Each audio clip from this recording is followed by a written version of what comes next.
55 ans et 30 ans d'expérience professionnelle.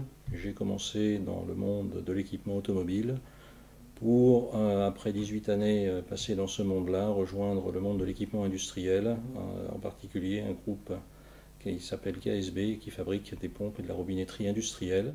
Et dans les pompes, on peut trouver des pompes toutes simples de relevage que vous mettez dans une cave pour éviter les inondations, jusqu'à des pompes qui font jusqu'à 20 tonnes pour des centrales nucléaires. En arrivant chez KSB, là j'ai découvert des gens qui effectivement avaient gardé peu ou prou les mêmes niveaux de compétences que ce qu'ils avaient à la sortie de l'école. Et j'ai découvert ce que pouvaient être des seniors qui n'avaient pas su gérer leur vie et leur vie professionnelle, et donc garder un peu le fonds de commerce qui doit être propre à tout cadre, qui doit lui permettre de pouvoir se valoriser auprès de son entreprise pour en permanence être en mesure de gérer sa vie professionnelle sur une longue période. Alors au fil du temps, on s'aperçoit qu'on atteint un certain nombre d'objectifs que l'on s'est donnés dans sa vie privée, dans sa vie professionnelle, et le rapport au temps change. Et il est évident que plus on commence à avancer dans sa vie professionnelle, plus on ressent le besoin de transmettre un certain savoir-faire, continuer à acquérir de nouveaux savoirs, mais transférer en permanence ce que l'on a acquis. Je pense que c'est le rôle, le fonds de commerce d'un cadre, en définitive, c'est une courroie de transmission. Alors dans le temps, la courroie de transmission dans les entreprises qui fonctionnaient, c'était simplement de faire fonctionner le système.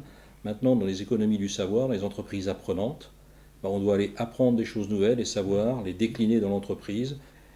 Et cette nouvelle fonction de consultant interne me permet d'avoir un pouvoir différent de celui que j'avais avant, mais qui est un pouvoir d'influence qui est certainement largement plus important que le pouvoir d'action que j'avais dans une unité opérationnelle.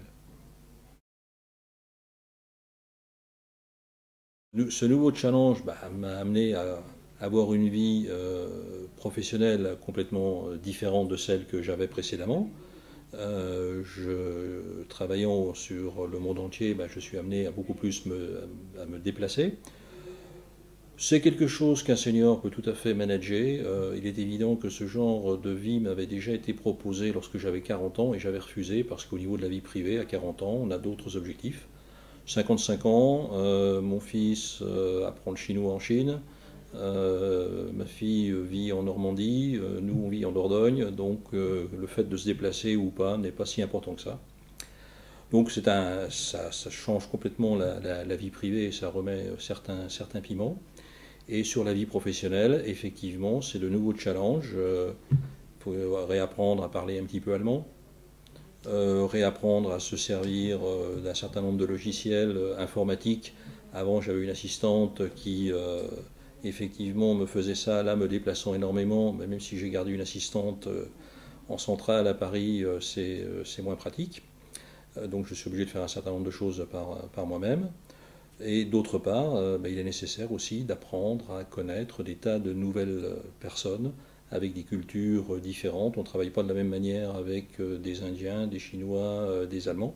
On peut faire différents choix dans sa vie professionnelle, soit de travailler pour un grand groupe, ce qui permet d'avoir des leviers financiers que l'on n'a pas si on monte sa propre entreprise.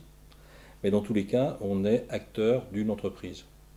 À partir de ce moment-là, les conseils que je peux donner à toute personne, c'est d'être un entrepreneur de sa vie, et de savoir s'entourer de différentes personnes, de développer un réseau qui permet en permanence de se benchmarker, sachant qu'au jour d'aujourd'hui, on ne sait pas jusqu'à quel âge on aura à travailler, parce qu'il faut assurer un équilibre financier des régimes de retraite, et que ce qui est important, c'est de rester en permanence jeune dans sa tête et ouvert à apprendre. C'est ce qui, quelque part, permet, je pense, de rester en bonne santé et en permanence acteur de sa vie.